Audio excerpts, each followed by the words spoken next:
আমি স্বার্থপরের মতো বসে থাকতে পারবো না। আমাকে মাফ করে দিও। যদি ফিরে না আসি আমাকে মাফ করে দিও।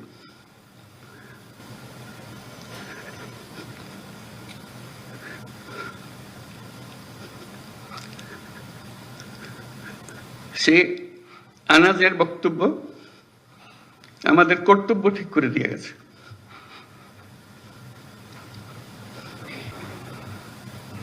আমরা বসে থাকবো না।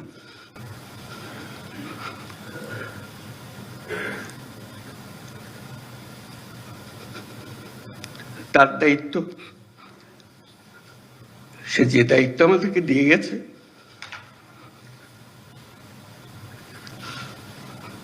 সেটা আমরা গ্রহণ করলাম। সে ফিরে আসে নাই, আমাদেরকে দায়িত্ব দিয়ে গেছে। সেই কাপুরুষের মতো বসে থাকতে চাইনি। আমরাও কাপুরুষের মতো বসে থাকতে চাই। আমরা তার স্বপ্ন বাস্তবায়ন করতে চাই। এটাই আমাদের দায়িত্ব। আমরা যা বর্তমানে করি তার চেয়ে বহুগুণে বেশি করতে পারি। আমাদের সেই সক্ষমতা আছে। মাত্র 3 মাসের জন্য সেই ক্ষমতাটা ব্যবহার করব। আমি সারা জীবনের কথা বলছি না, আসলে আমি বড় দায়িত্ব।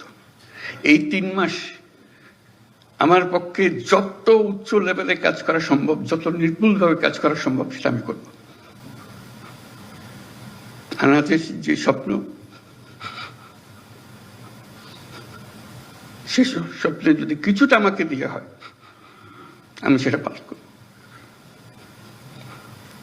আমার মনে হয় তোমাদের কর্মস্থলে যাবার আগে সবাইকে আনাজের চিঠিতে যেন সঙ্গে দেয়, নিয়ে যাও, তোমার ঘরে টাঙিয়ে রাখো।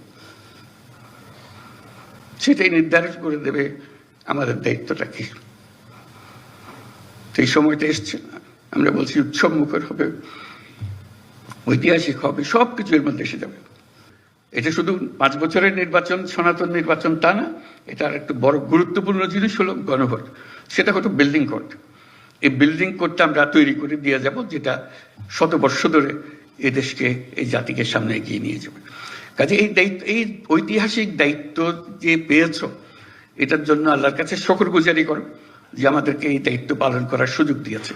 আমরা সারা জীবনে যখন জীবনে কি করলাম সেটা বিচারে বসবো, এটার জন্য 1 নম্বরে আসে যে আমি এটাতে শরিক ছিলাম, এই বিল্ডিং কোড তৈরি করে দিয়ে এসছি বলে